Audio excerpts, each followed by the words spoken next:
smell him coming. His pungent aftershave of a disgusting aftertaste. Muscles abundant. My biggest inspiration is life in general rather than an artist. Experiences, reading is definitely my biggest inspiration. If I don't read for like a week or two, I get writer's block. I don't get rhymer's block, but I always get a bit of writer's block. I get a bit pent up. It's kind of like not going to the gym or whatever. My brain, my soul's not working. And me, I might sound a bit big-headed, but I'm my own inspiration. I write about what I'm feeling at the time. New music in general is just an inspiration, and it's not necessarily about the rapper, it's more the feeling of the beat. Just like when a producer gives you a beat, you might, I don't know, push a button, an emotional button that you didn't realise, and you'll start to think about a new concept, and that's probably my biggest inspiration, new books and new beats. Everybody knows that one prick who sits. The best rapper ever, allow me. The best rapper ever.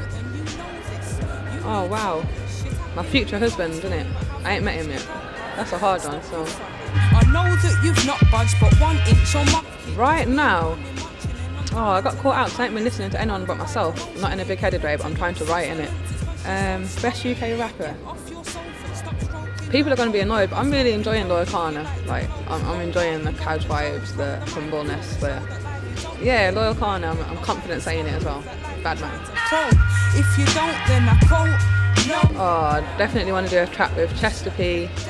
I really want to do a track with Black Fang, and I really want to do a track with Rodney P. That's easy for me. It seems people have noticed when I roll to shows. For me, it is a Task Force thing, because I've been listening to Task Force since I was like 14. And I'd say, like, most people I know, like, Skinny Man always gets a big up, and he's definitely been, like, very helpful and motivational. Then Maestro's album, I've been rinsing that since I was 14, 15 as well. And I think when I got into hip-hop at that age, I'd say Maestro as well, he gives a lot of feedback. Chester P too, but Maestro's actually been a bit hands-on, like, he's given me direct feedback about a track, even saying, oh, this track don't sound that great, you need to redo it. I'm like, oh, big up. Yeah, so definitely, he's had an actual direct influence, and definitely given me, like, opportunities to perform and radio slots. So for me and other people that I know, I'd say Maestro, big up Maestro. Peaceful, really wish I was a little more see-through, but to the socially uncomfortable, emotionally dysfunctional, which I short to dysfunctional. My ex made a joke that I was emotionally retarded, and it was some like banter that we used to use for years, but it stuck with me and it is a bit true. And we got like a bit political correct about it, and was like, oh, you shouldn't really call me emotionally retarded. So he's like, oh, I'm emotionally dysfunctional. And then like 5 years later, I wrote a track about it. It's probably the most meaningful track I've wrote since I wrote I Want Out. It's probably like a bit of an I Want Out 1.5 until I come up with the second version.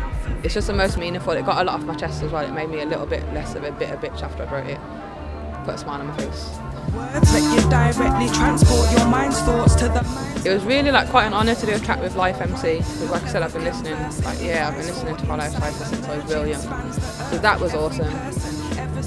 J-Man's awesome. Like, my recent album I did is totally different to my last album. I wanted to branch out and do something a little different, so I did a bit of a jump from hip-hop to some jungly dubby stuff, and I was like, oh, I'm not even really sure if anyone would be up for like giving me the chance of collabing on something.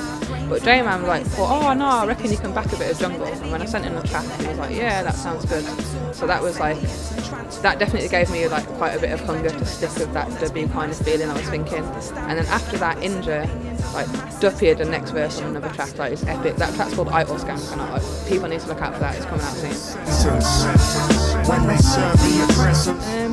Definitely around the people I know. Like, I hate the fact that I'm not a great freestyler, because I feel like I'm the loser of the group. Like, everyone's freestyling and sessioning. So for me, I'm definitely around people that freestyle a lot, probably equally as much as they write. And it's been quite inspiring for me, because I've always been a bit shy of freestyling.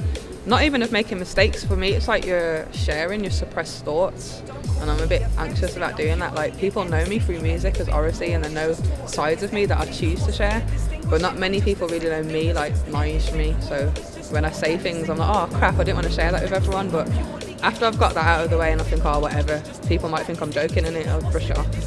I'm just a sick lyricist, yo.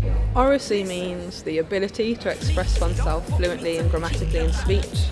And I came across it when I was nerding out reading some articles about children's literacy skills. It's kind of, yeah, I mean, I enjoy teaching. I'm kind of youth focused, really, separate to music, so I thought it was an awesome term. I looked it up and I was like, oh, that would be the sickest name for a rapper ever. And I thought, oh, I do kind of rap, and took it.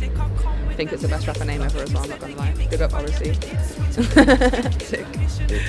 So that was fast 5 minutes, man.